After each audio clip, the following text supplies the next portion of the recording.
성령 강림과 함께 하나님의 백성은 교회의 이름으로 세상에 알려졌습니다. 따라서 성령 강림절 후부터 대림절까지는 교회가 우리의 신앙과 영성의 중요한 주제입니다. 사실 교회는 예수님의 몸이기 때문에, 또 교회의 머리가 예수님이 까닭에 교회는 우리 그리스도인들에게 절대적으로 중요합니다. 교회와 상관없는 그리스도인은 절대 성경적 신앙인이 아닙니다. 우리는 교회를 통해 예수님의 제자가 되고, 교회 안에서 예수님의 제자로 양성되고, 교회를 통해 세상을 구원합니다.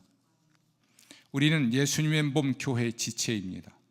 우리는 교회를 위해 존재하고, 교회와 함께 사역하고, 교회를 통해 세상을 구원합니다.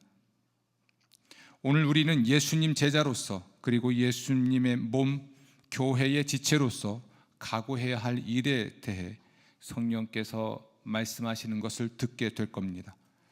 귀가 있는 사람이라면 성령께서 오늘 하시는 말씀을 들어야 합니다. 먼저 우리가 예수님의 제자가 된 일에 관하여 말씀을 드리겠습니다. 누군가의 제자가 되는 것은 오늘날도 마찬가지지만 예수님 당시 유대 사회에서는 흔한 일이었습니다. 제자가 되기를 원하는 사람은 가르침을 받기 위해 자기가 스승을 선택했습니다. 하지만 예수님의 제자가 되는 것은 당시 유대 사회와 전혀 달랐는데, 예수님이 자기 제자들을 주도적으로 부르셨고 선택하셨기 때문입니다. 베드로와 안드레가 고기를 잡고 있을 때 예수님은 그들을 제자로 부르셨고, 또한 야고보와 요한도 고기를 잡고 있을 때 그들을 제자로 부르셨습니다. 마태는 세관에 앉아 있었는데 예수님의 부르심을 받아 예수님의 제자가 되었죠. 그리고 그들은 지체하지 않고, 그러니까 그리고 전적으로 예수님을 따랐고, 또한 예수님께 헌신했습니다. 예수님은 12제자, 곧 사도 또한 직접 선발하셨습니다. 오늘 마태복음 10장 1절 말씀 보면 예수께서 그의 12제자를 부르사라고 기록되어 있습니다. 그런데 예수님은 사도들 한 사람 한 사람의 동의를 구하시거나 그들과 상의하시지 않았습니다. 하나님과 상의하셨고 하나님의 동의를 구하셨습니다. 하나님과 상의하고 하나님과 동의하는 이 예수님의 모습을 성경은 기도하신 일로 표현하는데, 누가복음 6장 12절부터 13절 말씀이기도 합니다. 예수님은 산으로 가서 밤이 새도록 하나님께 기도하신 후 12를 선택하셨고 그들을 사도라 부르셨습니다. 그러니까 우리 예수님은 사도들을 선발하실 때 한 명 한 명의 동의를 구한 일도 없고, 그들 혹은 다른 누군가 상의한 일도 없고, 오직 하늘아버지와 상의하셨고 하늘아버지의 동의를 구하셨습니다. 그리고 사도들은 예수님의 부르심에 즉각 순종하였습니다. 우리 시대의 모습과는 사뭇 다른 것 같습니다. 교회에서 장로를 세우거나 권사를 세우거나 집사를 세울 때 어떤 이는 이렇게 말합니다. 우리의 동의를 구해야 하지 않겠습니까? 그것은 교회 밖에서나의 일입니다. 깊이 생각해 보겠습니다. 그건 그리스도인이 아닌 사람의 선택입니다. 내 마음에 자원하는 마음이 생겨야 하지 않겠습니까? 그 또한 그렇지 않습니다. 사도들은 예수님의 부르심을 받았을 때 곧 즉각적으로 순종했고, 지체 없이 순종했고 예수님께 헌신했다는 이 성경의 진리가 오늘날 우리를 조금은 부끄럽게 하는 것 같습니다. 우리는 바울의 고백대로 하나님의 은혜, 하나님의 뜻으로 말미암아 하나님의 부르심과 하나님의 택하심을 받아 혹은 그리스도 예수의 명령을 따라 예수님의 일꾼이 됩니다. 이러한 표현들 속에 나의 동의, 나의 자원하는 마음이 전혀 표현되지 않았죠. 그렇다면 우리는 예수님의 일꾼인 것을 자랑스러워하고 감사하고 그 은혜가 헛되지 않도록 누구보다 수고해야 합니다. 저는 고등학교 시절 학생의 수련회에서 예수님이 직접 제게 세례를 베푸시는 꿈을 꾸었습니다. 고등학교를 졸업하고 대학에 입학한 후 중앙대학교 인생문제 대수련회 때 찬양을 하던 중 환상을 보았는데 고등학교 시절 꾸었던 꿈을 그대로 다시 보게 되었고, 로마서 말씀을 듣는 중에 제가 목회직, 목사가 되는 일로 부르심을 받았다는 확신을 얻게 되었습니다. 그때부터 40년이 지나 지금 여러분 앞에 설교하고 있는 목사가 되어 있죠. 이 부르심 앞에서 지체 없이 곧 순종할 수밖에 없었고, 회계사가 되어야 하는 중앙대학교에서 선발한 특채한 학생의 신분을 버리고 오직 목회직에 뛰어들기 위한 준비를 했습니다. 기타를 메고 찬양을 하고 앞뒤로 전지로 샌드위치맨처럼 글을 쓰고 예수천당 불신지옥을 외치며 캠퍼스를 두루 다녔습니다. 소그룹 청년들의 모임에서 성경을 공부하고 대그룹 수백 명의 청년들 앞에서 설교를 하거나 혹은 찬양 인도를 했습니다. 여기에도 예수님이 제게 동의를 구한 일도 없고 저의 허락을 받은 일도 없습니다. 우리 또한 바울의 고백대로 우리 한 사람 한 사람은 하나님의 은혜로 하나님의 뜻으로 말미암아 하나님의 부르심과 택하심을 받아 혹은 그리스도 예수의 명령을 따라 예수님의 일꾼이 되는 것이니, 이 하나님의 은혜가 헛되지 않도록 주님께 온전히 헌신하는 여러분 되시기를 주의 이름으로 축원합니다. 하지만 목회가 이렇게 힘든 것이었으면 제가 회계사가 될지언정 목사는 안 되었을 것 같습니다. 저는 지금도 교만해서 그때 회계사가 되려고 맘만 먹었으면 회계사가 되었다고 믿고 있습니다. 동의를 안 하니 철회하겠습니다. 예수님은 제자들을 선발하신 후 세상으로 보내실 때 하지 않아도 되실 말씀인 듯한 말씀을 하십니다. 양을 이리 가운데로 보낸 것 같다. 이 말씀은 의무랍니다. 세상은 이리 때처럼 사도들에게 달려들 것인데, 그러므로 사도들은 박해, 곧 고소, 고발, 폭력, 적대, 죽음을 각오해야만 했습니다. 유대인들은 사도들을 그들의 법원인 공회에 넘기고 그들의 종교와 생활의 중심인 회당에서 채찍질할 것입니다. 유대인이 아닌 사람들, 곧 이방인은 사도들을 행정관청에 고발하고 총독과 임금 앞에 끌고 가 그들을 신문하며 고문하며 재판할 것입니다. 가족들마저 사도들을 대적하여 죽게 하고, 참 슬프죠. 가족이 죽게 한다는 말. 그리고 모든 사람이 사도들을 미워할 것입니다. 이렇게 말씀하신 후에 예수님은 뱀같이 지혜롭고 비둘기같이 순결해야 한다고 말씀하셨습니다. 여기서 지혜란 공회, 회당, 법정 등과 같은 공적 자리에서 재판, 신문 혹은 질문을 받을 때 대답할 말의 내용과 방법에 관한 것이고, 복음을 전하러 간 어느 마을에서 머물 집주인이 과연 합당한 사람인지 아닌지를 분별하는 분별력에 관한 것이고, 박해를 끝까지 견딜 것인지 아니면 도망할 것인지를 분별하는 분별력에 관한 것입니다.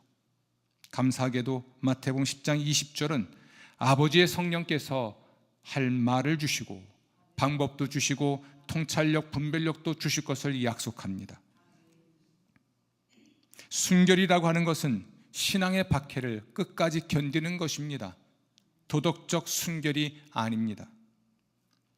예수님으로 인해 공적으로 고발, 신문, 고문, 처벌받고 부모 형제의 대적으로 죽게 되어도 예수님의 주와 구원자 되심을 공적으로 시인하고 선포하는 신앙의 신실함, 이것이 곧 순결입니다.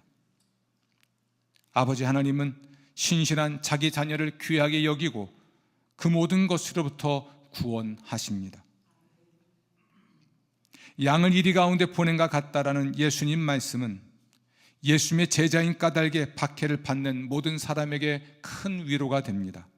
그러니까 나만 받는 고난이 아니구나 라는 위로이기 때문입니다. 고난은 그것을 겪는 사람이 예수님의 참 제자라는 증거이기 때문이기도 합니다. 초대교회 사도들은 예수님의 이름을 위하여 능욕받는 일을 기뻐했고 열정을 다해 사도의 일에 힘썼는데, 그 고난은 그들이 예수님의 참 제자라는 증거였기 때문입니다. 사실 제자들의 고난은 스승이신 예수님이 먼저 겪은 것이었고 예수님의 제자인 까닭에 겪어야 하는 것입니다. 그러므로 예수님은 고난 겪는 모든 사람들을 충분히 도우실 수 있고 또한 도와주십니다. 히브리서 2장 18절입니다. 그가 시험을 받아 고난을 당하였은즉 시험받는 자들을 능히 도우실 수 있느니라. 아멘. 또한 우리가 겪는 고난은 믿음의 선조들이 먼저 겪은 것이었고 그들의 동료인 까닭에 겪어야 하는 것입니다. 따라서 우리는 신앙의 고난을 통해 우리가 이미 고난을 받은, 심지어 죽임을 당한 역사적 그리스도인의 동료인 것을 확인하게 되고 그들의 응원을 받게 될 것을 기뻐합니다. 히브리서 12장 1절 말씀 함께 봉독합니다. 이러므로 우리에게 구름같이 둘러싼 허다한 증인들이 있으니 모든 무거운 것과 얽매이기 쉬운 죄를 벗어버리고 인내로서 우리 앞에 당한 경주를 하며. 아멘. 올림픽의 꽃은 마라톤이라고 하죠. 42.19km를 뛰어야 하는 마라토너가 메인 스타디움에 들어올 때 그곳에 모여있던 내외빈들과 모든 선수들이 자리에 일어나 환호를 하며 박수를 쳐줍니다. 이 장면을 연상해 보십시오. 우리가 신앙의 고난을 받을 때 가지고 있는 것을 잃고 또는 몸에 상처가 입고 때론 절뚝거리며 때론 기어서라도 그 메인 스타디움에 들어올 때 어떤 이는 다리가 부러졌고 어떤 이는 한 눈이 없고 두 눈이 없고 어떤 이는 손이 부러졌고 어떤 이는 가족을 잃었던 상처투성이인 순교자들과 고난받은 우리 신앙의 선배들이 일어나 환호를 보낸다고 상상해 보십시오. 무엇보다도 죽임을 당하셨으나 죽임당하신 우리 주 예수 그리스도께서 환영하고 격려한다는 걸 상상해 보십시오. 그렇습니다. 죽임당하셨으나 부활하신 우리 주 예수 그리스도, 승리하신 예수 그리스도, 그분은 끝까지 견디신 분이었고 우리 신앙의 선배들 또한 끝까지 견디신 분들이었습니다. 우리가 예수님 때문에 고난받는다면 바로 그들의 일원이 되고 그들로부터 응원을 받게 될 것을 말합니다. 사도 바울은 자신의 고난을 이렇게 말합니다. 나는 많이 옥에 갇혔었고 수없이 매 맞았고 여러 번 죽을 뻔했다. 39대의 매를 5번 맞았고 태장을 3번 맞았고 돌로 1번 맞았고 파선을 3번 했고 밤낮 망망대해를 떠다녔다. 강도, 동족, 이방인, 시내, 광야, 바다, 거짓 형제의 위험을 당했다. 힘들고 고된 일에 시달렸고 여러 번 밤을 지새웠다. 배고픔과 목마름에 시달렸고 여러 번 굶주렸다. 추위와 헐벗음에 내버려졌다. 그 밖의 것들은 제쳐놓고도 날마다 모든 교회에 대한 걱정에 짓눌렸다. 누군가 약하면 나도 약해졌고 누군가 죄의 유혹에 걸려 넘어지면 나도 애태웠다. 여러분의 고난 목록을 한번 작성해 보십시오. 예수님과 예수님의 복음과 예수님의 몸인 교회 때문에 겪고 있는 혹은 겪었던 고난 목록을 작성해 보십시오. 지금 겪고 있는 여러분의 고난 혹은 어려움은 과연 예수님 때문입니까? 예수님의 복음 때문입니까? 예수님의 몸인 교회 때문입니까? 아니면 그냥 자연 발생적인 것이거나 여러분의 야망, 죄, 자기의 연약함과 실수 때문에 겪고 있는 것입니까? 그러한 것들은 예수님을 위한 것이 아닙니다. 아주 직접적으로 예수님 때문에, 예수님을 믿기 때문에, 예수님의 복음 때문에, 실제적으로 예수님의 몸 교회 때문에 겪고 있는 고난의 목록을 작성해 보십시오. 예수님과 예수님의 복음 때문에 겪는 고난은 여러분이 예수님의 진짜 제자라는 증거입니다. 그러므로 예수님 제자의 자부심을 가지고 자기의 고난과 당당히 맞서십시오. 교회를 위해 고난받는 것이 곧 예수님을 위한 고난이라 확신하고 교회를 위해 받는 괴로움을 기뻐하고 앞으로도 계속 고난을 받으십시오. 골로새 1장 24절부터 25절에 기록된 바울의 바람과 결단이 여러분의 결단이 되기를 바랍니다. 함께 봉독합니다. 나는 이제 너희를 위하여 받는 괴로움을 기뻐하고 그리스도의 남은 고난을 그의 몸된 교회를 위하여 내 육체에 채우노라. 내가 교회의 일꾼 된 것은 하나님이 너희를 위하여 내게 주신 직분을 따라 하나님의 말씀을 이루려 함이니라. 아멘. 목회가 이렇게 힘든 것이었으면 주님 부르셨을 때 아니요 했을 것 같습니다. 그런데 그때는 목회자가 되는 게 왜 그렇게 영광스러웠는지, 아마 저를 지도했던 목회자들이 그렇게 보기 좋았던 것 같습니다. 중앙대학교의 최재선 목사님, 어린 시절 다녔던 조천 중앙감리교회의 강 목사님, 그리고 저를 지도했던 많은 전도사님, 이 모든 분들이 그렇게 행복해 보였던 것 같습니다. 앞으로는 저도 웃기만 하려고 합니다. 그래야 목사들이 많이 나올 테니까. 여러분보다 먼저 고난받으신 예수님과 믿음의 조상들을 표상으로 삼고 예수님 제자이기를 절대 포기하지 마십시오. 예수님과 예수님의 몸 교회 일꾼으로서의 사명과 사역을 절대 버리지 마십시오. 반드시 열매를 거둘 것입니다. 히브리서 6장 9절입니다. 우리가 선을 행하되 낙심하지 말지니 포기하지 아니하면 다같이 때가 이름에 거두리라. 아멘. 서로 한번 인사하실까요? 때가 이르면 거둘 것입니다.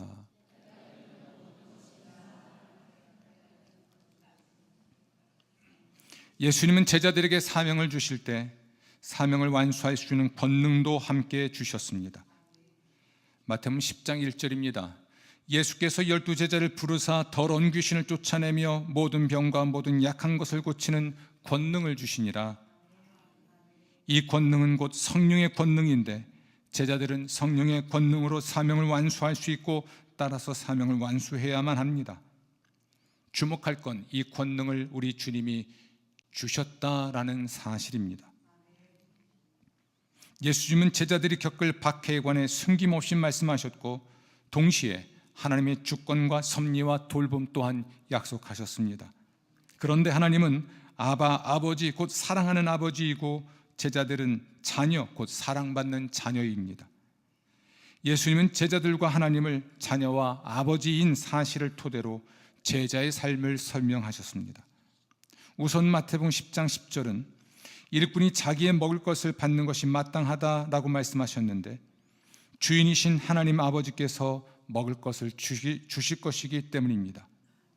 따라서 제자들은 여분의 옷, 돈, 신발, 지팡이 등을 챙겨갈 필요가 없었고 아버지 하나님이 묵을 집을 주시고 그 집주인을 통해 먹고 마시고 쉬게 하실 것입니다.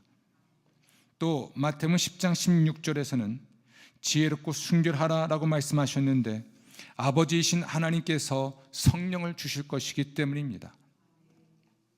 표현이 참 좋습니다. 아버지의 성령. 제자들은 공회, 회당, 법정 등에서 어떻게 또는 무엇을 말할까 염려할 필요가 없습니다. 아버지의 성령은 제자들에게 지혜, 곧 할 말과 말하는 방법을 가르치실 것입니다. 마태복음 10장 22절 끝까지 견디라라고 예수님 말씀하셨는데 아버지이신 하나님께서 자녀인 제자들을 귀하게 여기시기 때문입니다. 따라서 제자들은 목숨을 빼앗을 박해와 박해자를 두려워하지 않고 예수님을 주와 구원자로 선포하고 시인할 것입니다. 아버지 하나님이 자기 자녀의 머리털 하나까지 살피시고 돌보시고 구원하실 것입니다. 아멘. 성부께서 자기 자녀 성자 예수의 제자들을 돌보시고 성자 예수께서 제자들에게 권능을 주시고 성부와 성자의 영 성령께서 제자들 속에서 말씀하십니다. 따라서 제자들은 선교적 삶을 살 수 있고 선교적 삶을 살아야 합니다. 지혜롭고 순결할 수 있고 지혜롭고 순결해야 합니다. 성부, 성자, 성령 삼위 하나님을 신뢰하십시오. 오늘 설교를 마치려고 합니다. 우리가 주기도문을 12 제자를 선발하고 파송하는 마태복음 10장과 연관지어 읽고 해석하는 것은 정당한데, 주기도문은 예수님을 따르는 무리가 아닌 제자들의 기도를 위한 가르침이었기 때문입니다. 주기도문으로 알려진 마태복음 6장 9절부터 15절 말씀은 정확하게 말하면 주 예수 그리스도께서 가르치신 제자의 기도입니다.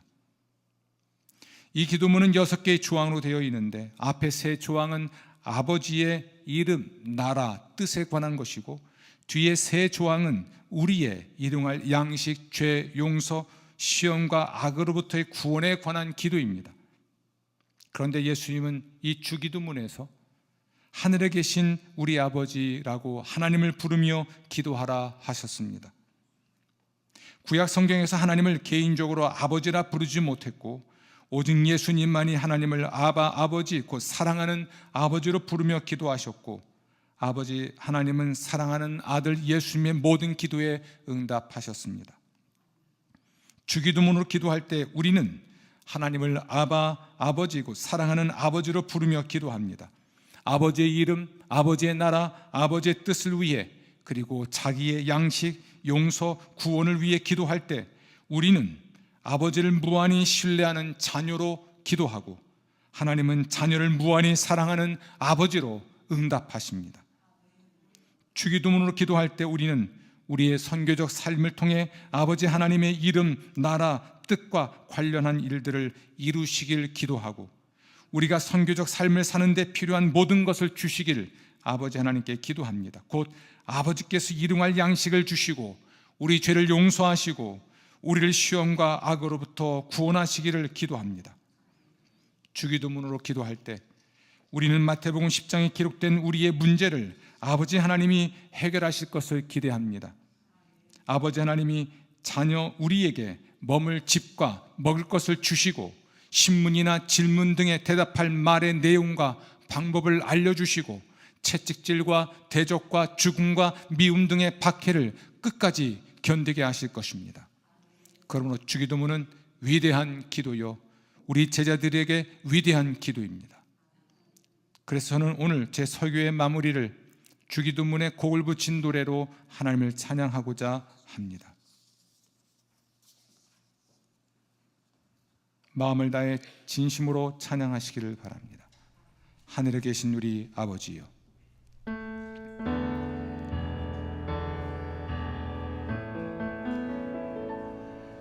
하늘에 계신 아버지, 이름 거룩하사 주님 나라 임하시고, 뜻이 이루어지다.